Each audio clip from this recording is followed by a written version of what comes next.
everyone. I think what I've learned through this whole COVID pandemic is I don't think we realize on a day-to-day basis how fortunate we all actually are. There's so many things in our day-to-day dealings that we take for granted. Simple things like not having to clean your own house on a daily basis, but being able to go visit friends and family without any restrictions, just going to be able to go buy food and going out for dinner. So I think we take all of that for granted, and we also take for granted that we can plan our lives. I like to be organized, and I like to plan my days, and I like to plan my year as much as possible from the get-go. And COVID threw a real spanner in the works. I was supposed to get married in May, and that obviously we were hopefully optimistic that we would still be able to, when we went into lockdown at the end of March, that we would still get married in May. And COVID and the world had other plans for us.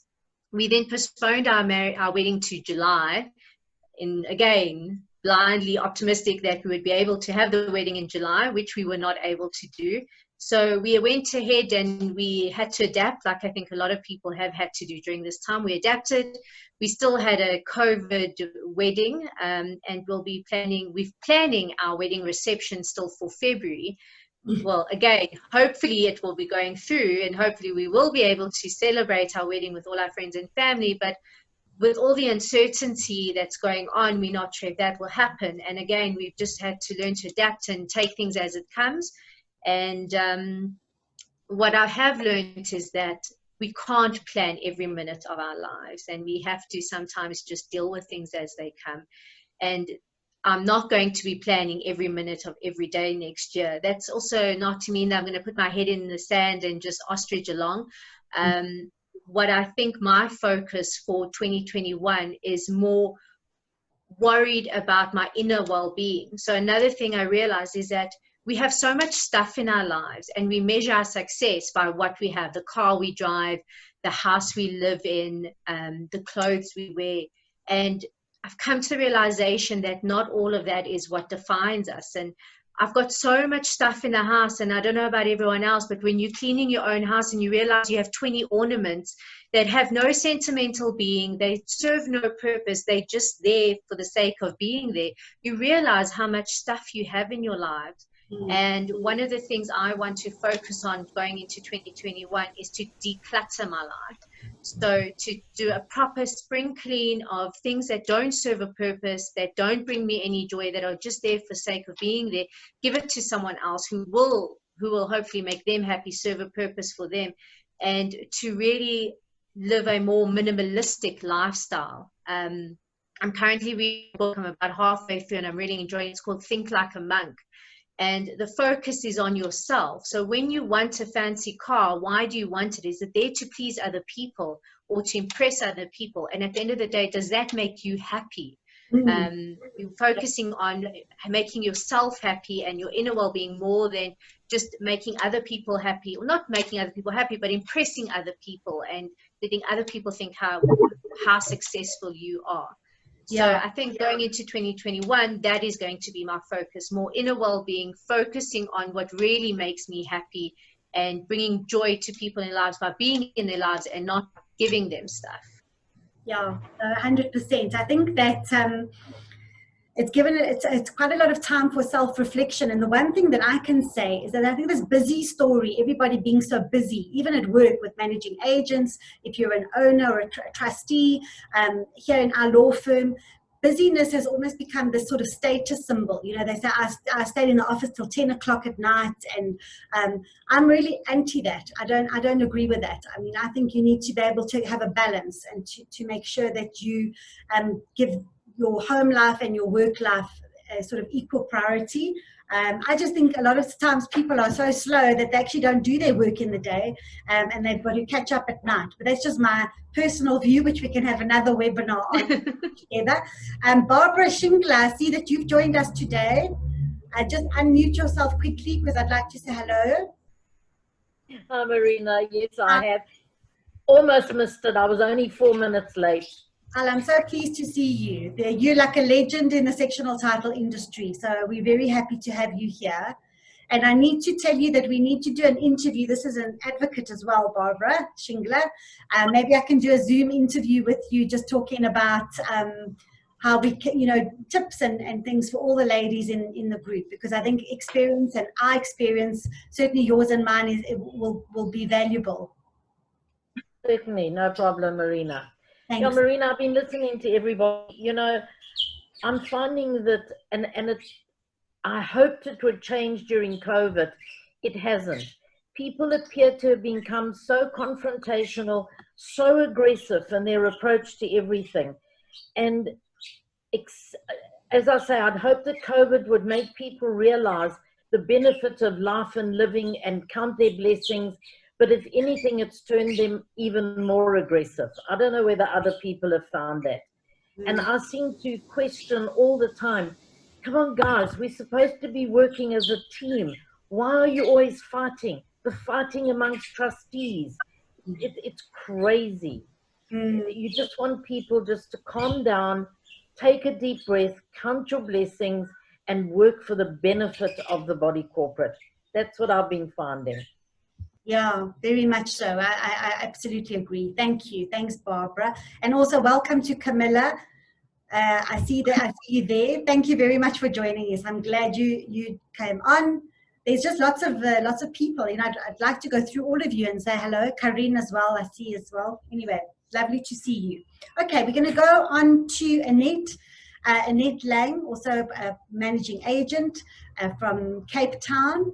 Annette, if you can also give us an idea of what your views are and how you've dealt with COVID. I know you've had the very nice problem of having to bring on quite a few new buildings. Yeah, absolutely.